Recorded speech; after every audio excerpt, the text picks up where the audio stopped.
What up, world? This your boy News, representing Ringside Rave all day. Y'all know what it is with me, man.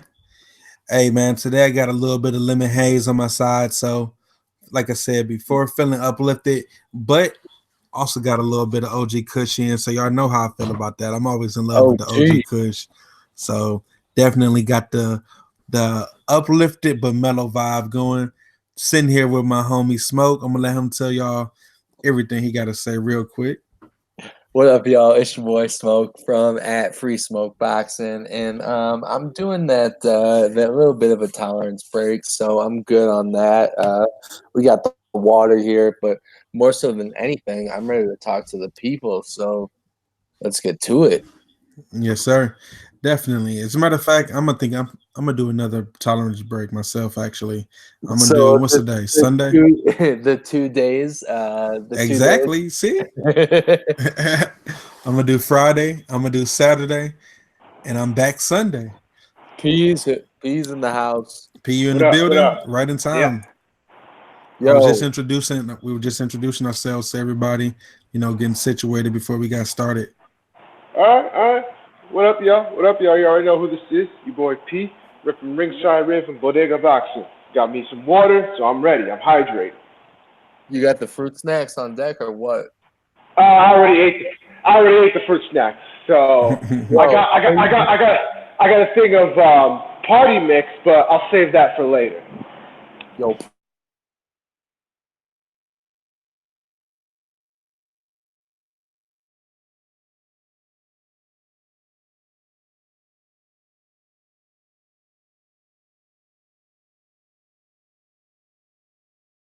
Light weekend for real in boxing. Like after coming off of the Deontay Wilder bodying of Dominic Brazil, yo, Monster dude, destroying Rodriguez. Um, yo, the week before that, go ahead, dude. Smoke. So hold up. So you said Monster doing what? Destroying Rodriguez. Yeah, Earlier today, News was arguing with me about how good Monster is, and I don't know what his real name is, but his last name is Anue, right? You know, right. Inoue, and sorry to just hijack it, but fuck it. So, like, why don't you think he's that good?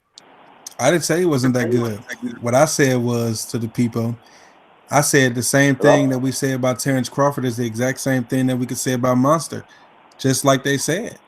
Yes, Monster's resume is very thin. I don't care when people say so and so's a champion, so and so's a champion, because we only say that when we want to use it. When we were going against Adrian Broner, we were going to break down those champions. When we I bring up who can't hear those y'all. champions were that Monster fought against, when you bring up those champions, he fought against Jamie McDonald. He fought against Juan Carlos Payano. Like if you look at the odds of his last 7 fights, he's been expected to smash everybody, just like Terrence Crawford. So I don't really see any difference between them. I see fighters that have dominated the opposition like they're supposed to, but I don't see anybody that he's beat to make me think that he's Godzilla. He may be a monster, but I Oh, don't think he's Godzilla. so I guess the real question is, how good do you think Monster is? We won't know that until No. he fights a he. We won't know that until he fights a legit fighter for real. Like these guys, they're trying to push and say the only reason they're not good is because we don't know him. We know Jamie McDonald. We know Juan Carlos Payano. I seen him fight Rashid Warren twice. I know them. So that don't really hold too much weight. That's when they use it when you don't know the fighters. Monster hasn't really fought anybody yet that would have me say that he's number one pound for pound. No, God no. Now I didn't say pound for pound fighter, but being a number one, it's a lot different. Oh well, I mean I think that's crazy talk. I think Monster is I don't know. So I couldn't even hear y'all. I had to like Oh, jump well, out. fucking, yo, so how good do you think Naua Inoue is? I think he's really good. I think he's really fucking good. Like he's definitely he's definitely a top 10 pound for pound kind of guy. And I think I told you, I said I think he can be, top 5 pound for pound. I What think do you- that So he's fighting Donaire next, right, for the championship. Yes, he is. He find Daenerys next. Daenerys got the height advantage. He got the reach advantage. He got the natural size advantage. He should have strength. So we'll see. I mean, this Will possibly that this should qualify? be Monster's best opponent. So would that qualify as a legit opponent to you guys? Yeah, of it will course qualify as a legit opponent. Of course, that's no need of it, Daenerys. it has to because think about it. A lot of people put Rigondeaux top 5 pound for pound just off the strength of his Donaire victory. So he has to give him credit. And for Nicholas Walters, people believe in Nicholas Walters for being Nonito Donaire. Yep. Oh, I lost y'all for a second, but yeah, no, Nito Donaire should be a good measuring, like a good way to measure Monster's skill. Hold Yeah. on, man. Hold on, y'all. Shout out to Trick, man. So he's watching the show, and he said, "Yo, hide the weed. Sirens outside. They coming for you." That's You hear your sirens, Pete. That He in the that's trap my house homeboy. somewhere. That's my boy. That's my boy. Shout out to him. Yeah, it was good. But yeah, I think that Monster is actually pretty good. I would say like he's probably number 6 pound for pound. Yeah, I don't know where he is pound for pound yet, but a dominant Daenerys victory. That's would make another some more reason. clarification.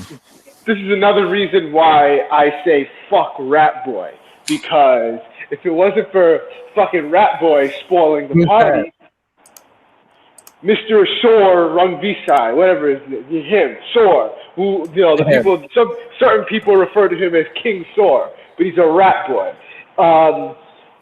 If it wasn't for him, we would have got to see Monster against Chocolatito, and Chocolatito would have been the one to get that scalp.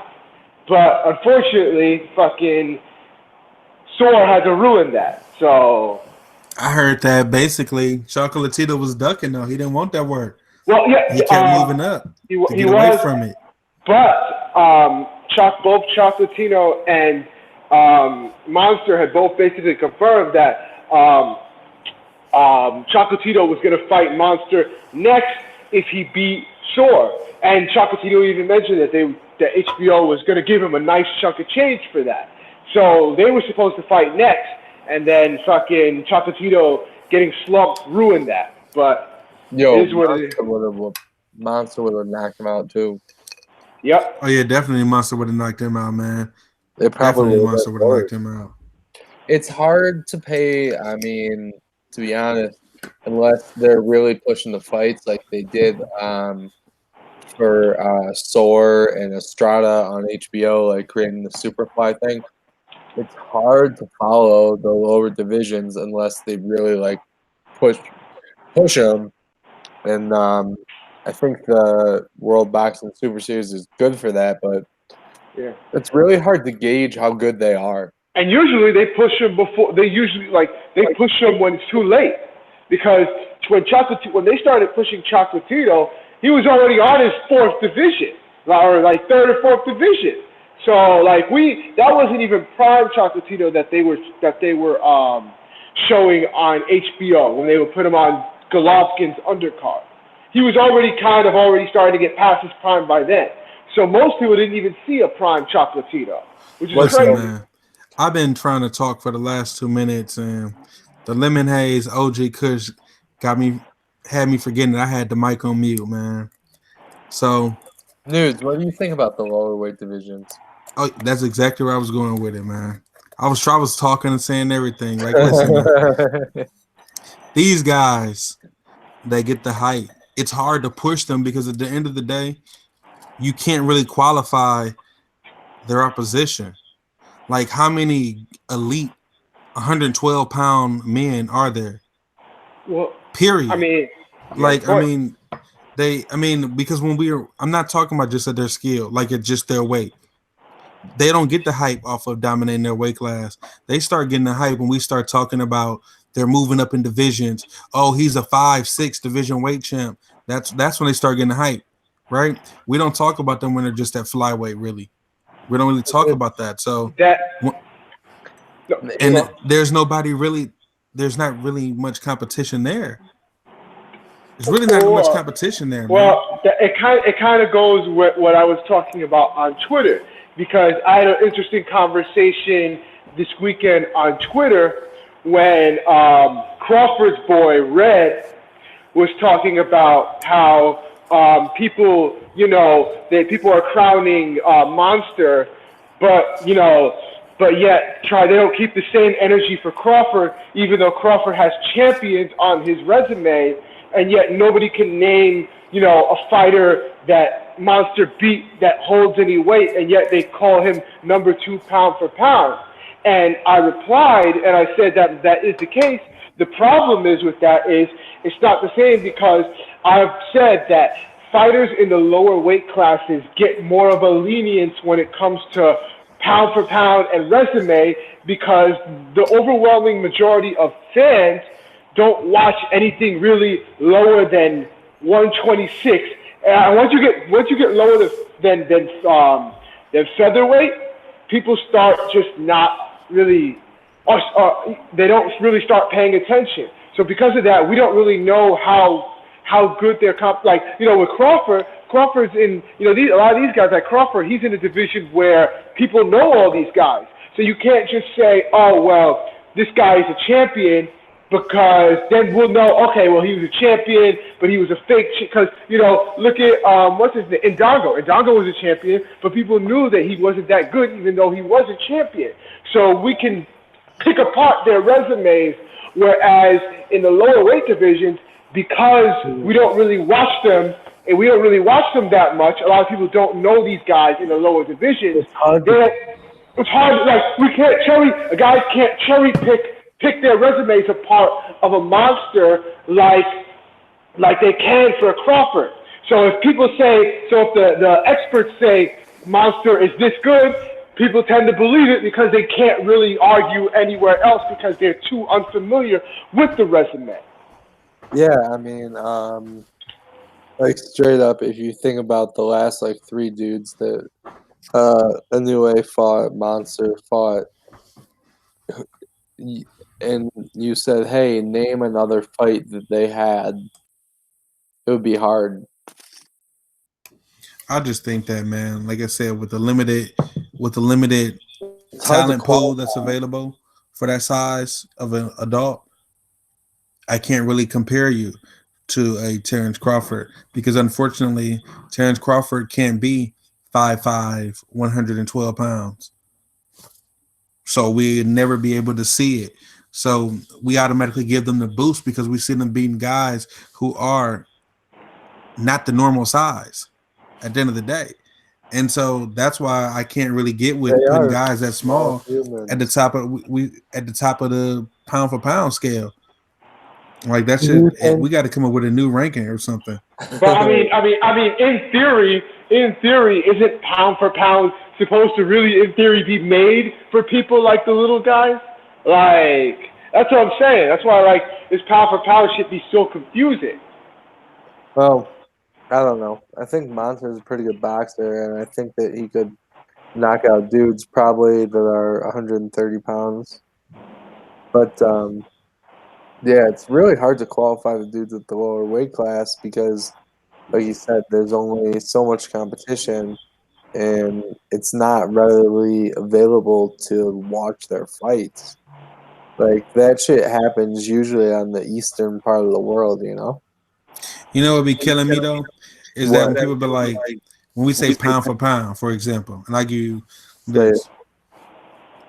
So, Monster, he fights what now? He's 122? 118? Which one is? He won what is he, a 4-weight division champ already? Something like that. 3. He's 3. Yeah, 3. Junior bantamweight, light flyweight, and bantamweight. What are the numbers? So that's 122, 118, and 115. Right? No, bantamweight is 118. Bantamweight is 118, isn't it? Oh no, because bantamweight is 118. I'm pretty sure. No, dude, we gotta start lower than go higher. No, yeah, bantamweight is 118. Okay. Yeah, I'm just Bantam. looking at. Okay. So Well, regardless of that's that, impressive that he's a 3-weight division champion. mm, I didn't know that. no, and it's like my thing is the size of Monster, right? When we say pound for pound, and we do these mythical or hypothetical rankings, this is why I hate them because Monster, we say he pound for pound, he's number one. However, Monster is 5'5", right? Tank Yeah. is what 5'5". I don't know. 5'3". Tank is about 5'5" Yeah, too. just They're about. the exact same height. So Monster can put on enough to weigh in at 130 pounds eventually. But if they actually fought, we would say Tank's the bigger guy. He should destroy Monster. It don't count. So that's why, because nobody can tell me that a grown man fighting at 118 pounds can't put on 10, 12 pounds. He's a grown man. Any grown man could put on 10, 12 pounds. I Even mean, like he doesn't. I mean, Tank probably walks around way bigger than Monster, though. I That's what mean, I'm saying. but Yeah. that's not what That's boxing is. that's Boxing weight cutting. is no, boxing is how much you weigh when you get how much you can weigh. If you can make the weight, you can make the weight. And if Tank fights at 130, and if Monster could make that weight within like a 15-pound division weight, then if they ever clashed, we would immediately say, well, Tank's too big. He walks around. That's why I think mythical pound for pound rankings are stupid because the fighters are within 4 and 5 pounds of each other, but we'd say he's too big. So why would we even say he's number one pound for pound? He wouldn't beat Tank if they weighed the same amount. If they were the exact same weight, he would get his ass knocked out.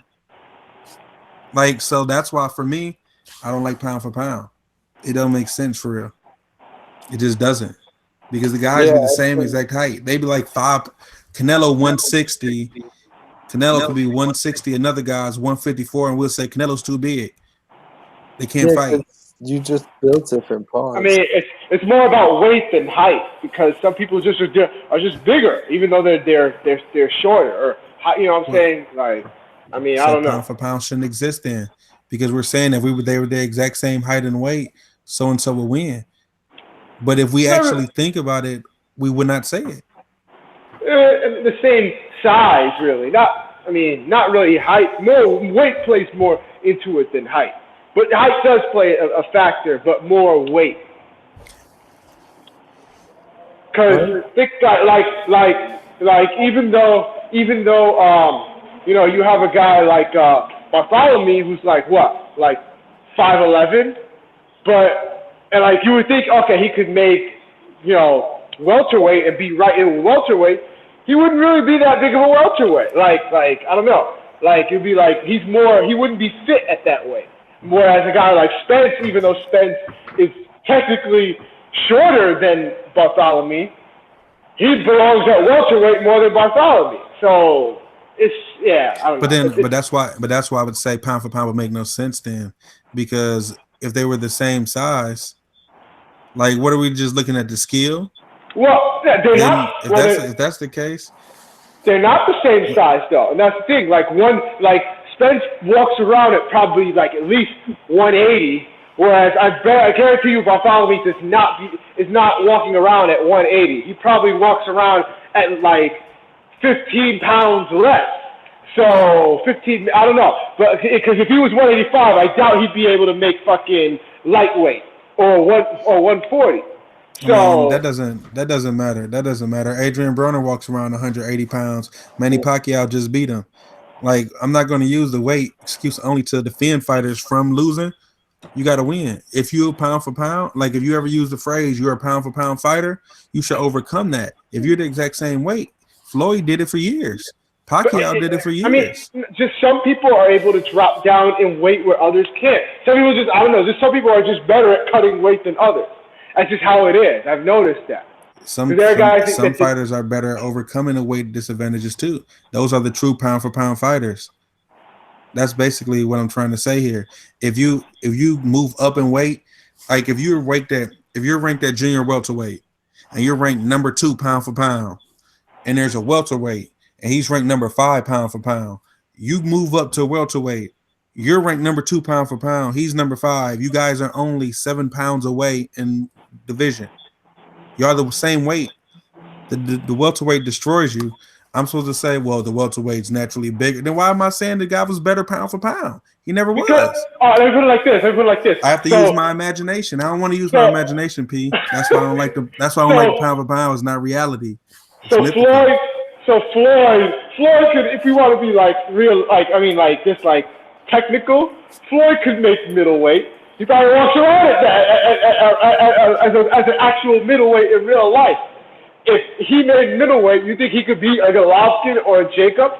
Absolutely not. Like, because the size is just too much. Even though, like, just some fighters, I understand if they're still making the same weight, but just some people just shouldn't be in it. They don't belong in a certain division. That's just how it is. I don't know. No, and that's why I'm a proponent of the old school style of boxing, man. I gotta see it to believe it. I'm tired of these fighters getting hyped up and ranked number 1, number 2, number 3. Then they get the chance to finally prove it, and then they fail. Like, we talking about a sport where Sugar Ray Robinson started at lightweight and still went up and won and won and won, all the way up to middleweight. Yeah, push yourself. Keep going. This is that sport. So, Roy went to heavyweight, and there's like you're not gonna say that you could beat every heavyweight, but I don't know. It's not about beating every heavyweight. It's not about beating every heavyweight. It's about beating a guy just one division ahead of you. That's what I'm saying. I'm saying Roy Jones was able to move up like that. So I can't feel a pity party for a guy who can't move from 130 to 135 and retain his pound for pound status. Like, you a grown man. You can't tell me because a guy ate a good Thanksgiving meal, that's the reason why you can't beat him. Like, come on, man, 5 pounds? You can't even tell the difference between somebody that weighs 5 pounds more than the next person. For real. You really can't. So that's an excuse that boxing uses, but this is also the same sport that has legends who broke that excuse years before that excuse came on the scene. We've seen people move from the small divisions. We've seen Roberto Duran move up all the way up to what, light heavy? Bro, listen. Roberto Duran, that's an example. Roberto Duran moved up in weight and was losing to guys that are nowhere near as talented as him because he just wasn't. At some point, the weight does matter. Okay, so we're talking about prime Duran. Oh, I guess I don't know because I was like, imagine. Like he got knocked out by William Joffrey, but William Joffrey's so much bigger. He didn't belong at 168. Like, that wasn't even Roberto Duran. That was Robert Duran at that point. Like, he was Americanized. He was cool. He was a legend by then. Robert. He fought, and William. Yeah, he was Robert Duran at that point. No, I'm talking about the Roberto Duran that came in at 135, man, and went on the streak where he didn't lose again until what? He fought Sugar Ray in a rematch at welterweight. Yep. Yo, in that fight, wasn't he smoking and drinking and doing cocaine? Right. Then he went up to 154 and lost to Benitez, but then he still won the 154 championship. You know what I'm saying? So it's like, yo, that's a bad motherfucker. Yeah, that's a beast. Even that, for me, that really makes you pound for pound when you're able to prove it. When these guys start getting clipped off and can't ever win a championship, it's like, man, are we just giving them the status and we are just putting it on them? It's like we're ranking the class, like giving them mythical draft positions or stuff. Like he's the number 1, he's the number 2 without them actually having to prove it. Or should we wait till they actually prove that they're that good? Because I don't think you should be considered pound for pound until you at least move 1 division and become a champion. Honestly, you should be a champion of at least 2 divisions before you start talking pound for pound. I agree with that completely. I think that if you don't have more than 1 division under your belt, you should conquer divisions. If you truly pound for pound, conquer multiple divisions, and then you start making the list. If you can't even conquer 1 division, multiple divisions, you shouldn't even be on the list. All right, folks, if you want to hear some real truth here, one of the reasons that I'm not a big proponent of Triple G is because he never changed his weight class and was getting bigged up like this unbeatable super force, and like just being a one division champ and getting all that hype. It's like, come on, like for real? Are you Right. serious? And And I'm not doing that for just to bring in some Triple G hate, just to bring some clarity to the people. no, let me say this. And I don't want to, and I don't want people to be like, well, you talking about Monster. Well, Monster has multiple divisions. No. For We me, I don't started count that as multiple divisions. I'm sorry. 108 is a division. 112 is a division. 115 is a division. 112 is a man. 118 is a division. That's 4 divisions in 6 pounds. That's 6 pounds, 4 divisions. I'm sorry. I can't count that as multiple division climbing. You got to start. You do have to hit that featherweight, that junior featherweight at 122, 126, 130, 130. You got to start climbing that way for me. You can't win 4 divisions in 6 pounds and I'm supposed to crown you. Like, come on, man. You know how easy it is to go from 112 to 112 to 115? I mean, 112 to 118? isn't that what Chocolatito knocked the fuck out? Yeah, I mean, as I was saying, those pounds make a big difference when you're small. Like, Man, that's going for from, them, though. That's why they need their own ranking. Stop ranking them up against these big boys then. Like, I almost said grown men. Stop ranking them against grown men. Like, if you can't go from 3 pounds and you start getting knocked out because you move up 3 pounds, like, y'all know how ridiculous that sounds? So they need their own division. That's why people don't pay attention to it, because we got to suspend belief of the great sport of boxing and tell somebody, well, if you put on 3 pounds, now all of a sudden your chin's going to start going. You're not 3 pounds. That's a good day. That's a cookout. 3 pounds. My chin is done. No. Well, I mean, Chocolatito got slept, man. He'll probably never be the same. But hey, let me say, so Trick said, Trick asked this, and I'm gonna let you answer, Smoke. He said, when's the last time any of you guys weighed under 150? He was when he was like 12. Yeah, I haven't weighed under 150 in I don't know how long. So maybe when I was like 13 or 14, maybe. Something like that. Right now I'm at 168. So I don't even know. Like I've been at 150 for at least a good almost 15 years. So I don't know. Right. So no, I mean I get what he's in news. When was the last time you were under 150 pounds? 150 pounds? Let me see. I don't know, man. Like, I was probably like 12. Yeah, probably like 12, 13. Yeah, something like that. Yeah, like 12, 13, because that's just too small, man. Like, again, they give out 4 divisions you get 4 divisions in 6 pounds. Yeah, no, you can't get on my pound for pound list until you at least a champion at 122 at first. Then you got to go up to 126 before you get that crown. So hey, that's on my new pound for pound list started. Is it biased? Yes, it's biased to the dudes that have to. It's biased to the people who had the bigger talent pool. I'm sorry, it's a bigger talent pool above 108 pounds. Yeah, no, for sure. I mean, because it's hard, like you were saying, it's hard to find adults that are 108 pounds, even if it's only. Man, look at Regis, for example. Regis came out of nowhere for real. Like, he didn't come out with the amateur fanfare, and he a damn demon. That's what type of threats await you at 140 if you a 140-pound man and you box. You get stuff like that just randomly comes out of nowhere. It's like, what the hell? Nobody was expecting him. And then you got Josh Taylor in that same division boxing people up.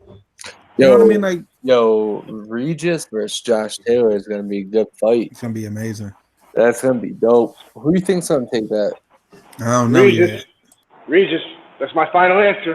Yo, hold up 1 second. I apologize. What'd you call those weight divisions news? Did you call it minor league boxing? Man, I seen somebody I seen somebody else refer to it as minor league boxing, man. That's crazy. That's I so don't want to fucked say up. that it's minor league boxing because of course they definitely professionals, man. I'm just D-League saying boxing. that Damn, yeah, that's fucked yeah, up. that was disrespectful. That dude that he had said it on Twitter. I seen it, but I just think that in order to compare them as pound for pound, they have to at least get up to. They have to at least conquer the 122 and get to 126. Like the talent pool is too small. Like other than that, we should have a like a 122 and below list or something. You know what I mean? And then have featherweights and up is on a different pound for pound list. Yeah, I like don't know. the one that people pay attention to. But yeah, what's it called? Regis versus Josh Taylor. That's gonna be a good ass fight. Yeah, well, definitely will. Yeah, so I mean, I still think that me personally, I would still rank Monster in the pound for pound, but I look at things a little bit differently. Yeah, you have to see. But let's talk about the fight this weekend, man. Which Because I one? started off the show saying that it's like not really too much to talk about because it's pretty much. I know it sounds disrespectful, but we wrestling fans. So at the same time, I got to present it as it is. It's almost a loser leave town match between Austin Trout and Terrell Gausha. I mean, you know Loser what I got to mean? retire.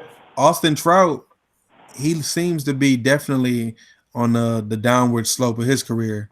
Like he doesn't seem that he's championship material anymore. He seems like he's the old veteran in the gym to give guys rounds and all that to make sure, gatekeeper status. I mean, Terrell Gausha, he fought Lara and got completely outboxed badly, Blanked. and he did have his troubles against a couple no-name fighters. And so if he loses this fight, like Austin Trout, he's looking at gatekeeper status if he loses this fight. Terrell Gausha, if he loses this fight, he's looking at journeyman status. You know that's what I mean? great. I mean, it's the fade hour. We got to keep it real, man. Like we got to let people know what people facing. You can't lose to Austin Trout and expect us to believe that you're going to beat a J Rock, or Jared Hurd, or Jamal Charlo. And I'm that's sorry, your Jamel Charlo. and that's your Ohio player boy. Man, listen, man. After what I've been seeing out of the Ohio players these last couple of years, man, I can't coddle them no more, man. I can't coddle them. I got to give the truth. We need these W's. We can't talk about getting W's. We need to get these W's in the ring. And Austin Trout is a must win. Period. People can say what they want, but y'all tell me how y'all feel. But I just think it's a must win for both of them. Whoever loses this fight's in a bad position. Yep. They get demoted to sparring partner status. Even though Trout's got he's given these guys challenges. Austin, like people had him winning the Hurd fight before he got stopped. He didn't make Jermell look good or Jamal. Neither of them looked great against him. A lot of people felt that Trout beat Jamal. So I mean, he's still giving these guys tough fights or not making them look as good. So, yeah.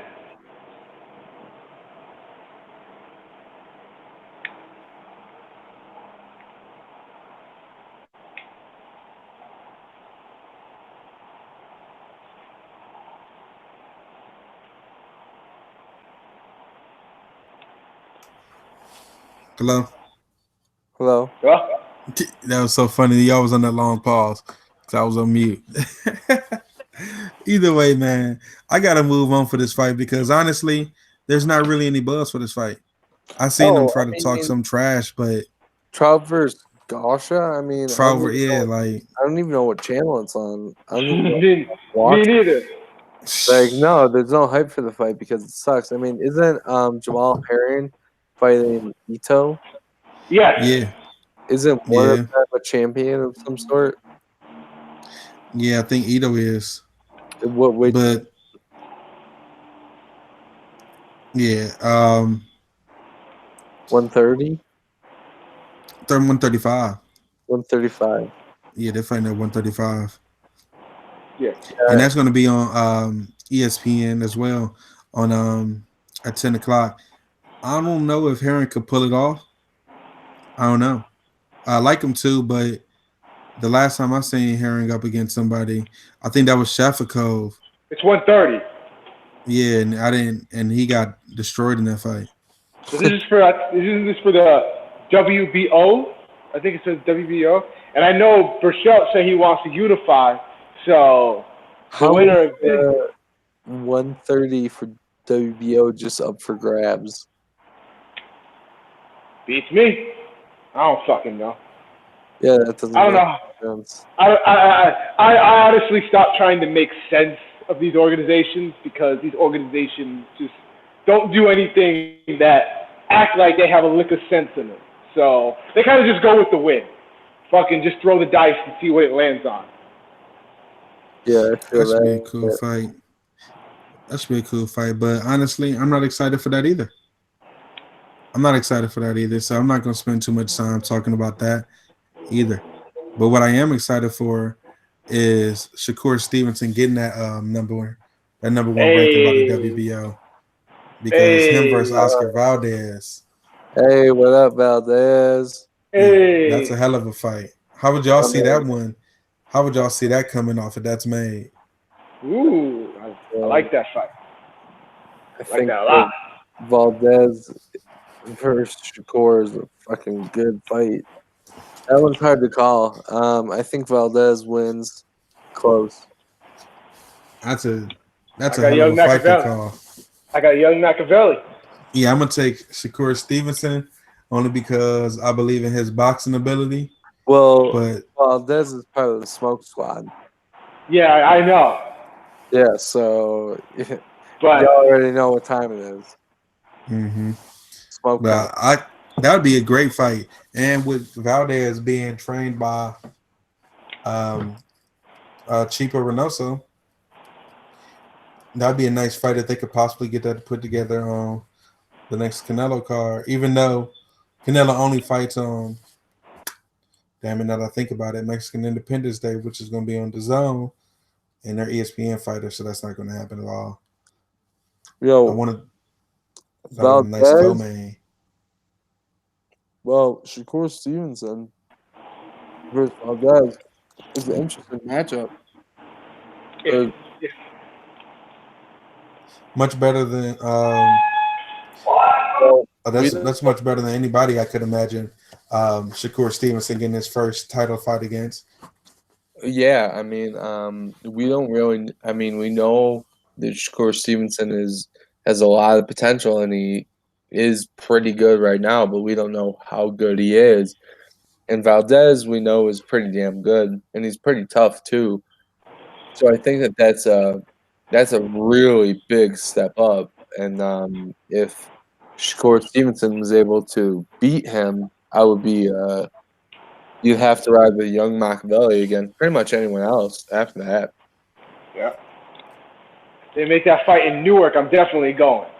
In Newark, oh man, So they that definitely isn't can.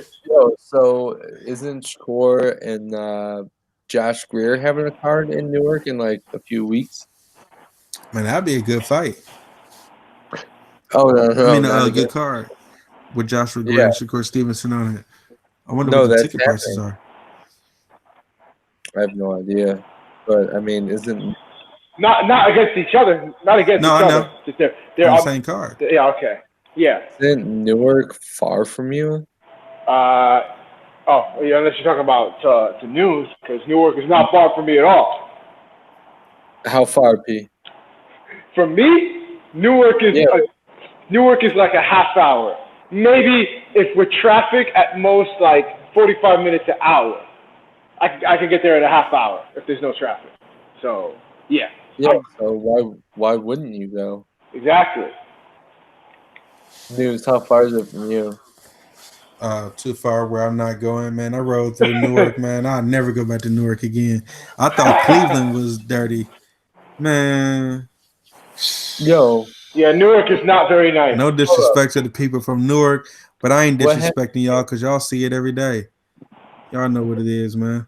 What happened to Newark? It looks crazy. It Yeah, looks crazy. I might not even fucking drive because Newark is like top 5 cities when it comes to fucking carjacking. Yeah, like when places look like that, you know that they really real. So it's like when I rode through there, I'm like, yeah, I don't want to stop here. You know, yeah, like when it look like that, when it look rough, you know the area rough, and Newark definitely looked like that. Certain spots of Jersey City I was in when I went to the Wilder Ortiz last year. Certain spots of Jersey City looked crazy like that, Yeah. and Camden definitely. Oh, Camden's the worst. That's Camden's just the worst.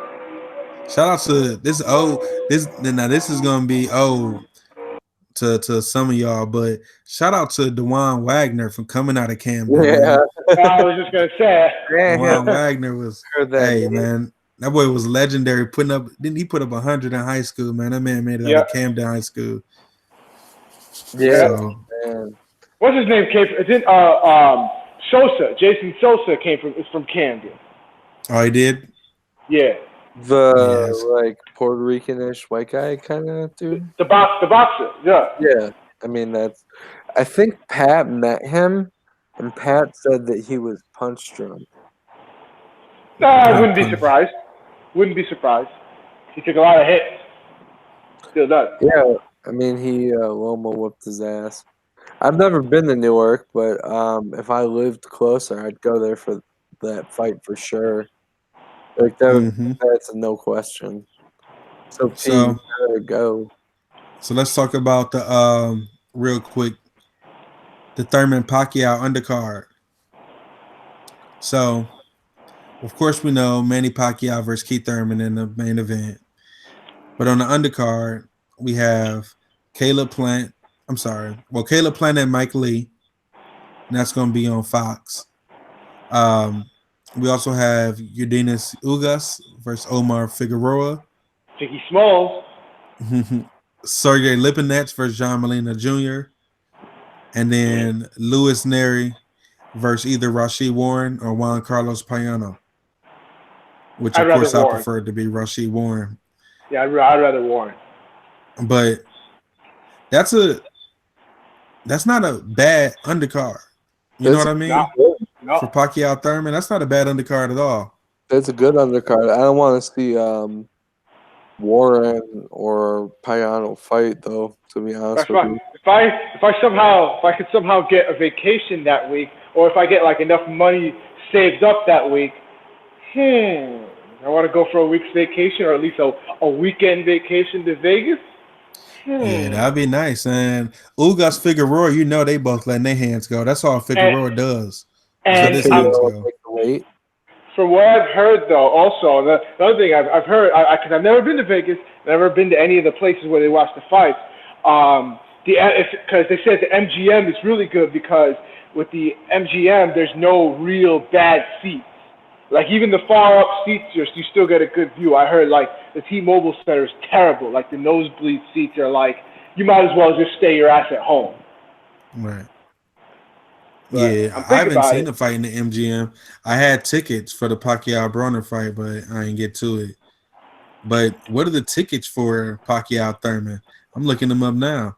Yeah, I'm about to look up right now. Reasonable. Because these pay-per-view fights always have basically, and that's one thing about these fighters, man. Keith Thurman don't do it. Manny Pacquiao don't do it. Well, so if they come across this, do not think I'm talking about y'all because y'all don't do this. But it's crazy for me to see what the amount of tickets, the price of tickets are. And then hear a fighter talking about, I don't fight for the fans. I do what I want to do. Dude, no, you fight for me. If I'm paying $200 for $250, $300 for a fight, you better be fighting somebody good. Or I'm not paying it. But that undercard is lit though. Damn, That's what I'm saying. The This cheapest is ticket worth is like it. $500. Yo, See fuck what I'm that. saying? Yo, no. Yeah, News. 500 bucks. Yo, News and I were talking about this the other day, and These prices are ridiculous. the 150 to 225 bucks is the most we could spend on a boxing ticket and not feel violated. I'm just check this out, Smoke. The I spent minimum to get in $450. here start at 300. What? The minimum Yo, price to get I into spent that. Pacquiao Thurman is $300. I spent that Minimum. much. I spent That's $450. I spent $450 to go to Thurman Porter front row seat. Like so. Right, so that's the bar front row price. seat. This is section 215. Yeah, don't exactly. Yeah, nah, I'm good. Yeah, Section it's, 215, and it said with all the fees, it's actually $341.85, man. I Yeah. can't do it. Yeah, fuck that I shit. can't do it. Like you can't gouge the fans, man, and then have the audacity to talk about how the fans don't get to decide anything. Like if you want us to come out of our pockets to sit in the bleachers for Pacquiao Thurman, you know what I'm saying? yeah. Either lower the prices. Lower the prices. You would get definitely more fans. You'll definitely get a sellout, which probably would lead you to more money. Ain't that what they do in the UK? They sell them fights out with those tickets for like $50 to get in. Like, Of course they're gonna sell out 80,000. yeah. Like, nah, dude, it's way cheaper than $50. Like, it's like 9 pounds or whatever that is. I think that's like $18. If Rez was here, he might know. He's from Europe. That's what I'm saying. Yeah, That's- no, I mean, that's too much. so I mean, it's like, yo, if you're doing the Vegas experience, fucking $300 minimum to get into the fight. Fuck that noise. 341.85. That's basically $350. News, you know the ridiculous amount of like dope ass stuff we could do in Las Vegas for under $300. Bro, $350 is enough to get to Vegas and pay for your hotel for the weekend on the strip by itself. If you got that part, I have my part like, man, yeah, we can go to Vegas. That's for the ticket by itself. So with that being the case, that's why I say it's important for either the fighters to realize that the fans should be able to, you should fight for the fans, because a good fight, people won't mind paying that. I wouldn't mind paying $341.85 to see Deontay Wilder versus Anthony Joshua. I wouldn't mind that. And I wouldn't mind paying that for Earl Spence versus Terrence Crawford. Right. I wouldn't mind that. Like but a few select fights. I'm not going to say I mind it for Pacquiao Thurman, but I mind it for Pacquiao Thurman when that's only section 215. You know what I mean? Throw one in front. Yeah, if it was 115, that's a little different. Yeah. That's a lot different, actually. Well, I mean, that's still a heavy price. Definitely. A price I'm not willing to pay. I'm with you on that one. Right. And with that being said, you hear the sirens coming, so we're going to get up out of here. It's your boy News. It's coming. I'm going to go around the table one more time. I'm going to start off with you, Smoke. What up, y'all? It's your boy Smoke from @Free Smoke Boxing. And just always remember to spread that positivity and spread that love. And come back for the boxing and the commentary. Holla at me. What up, y'all? It's your boy P. You already know where you can find me on Instagram and Twitter @Bodega Boxing. Again, y'all, it's your boy News, representing Ringside Rave all day. I'd like to thank y'all for tuning in for another episode of the Fade Hour episode 53.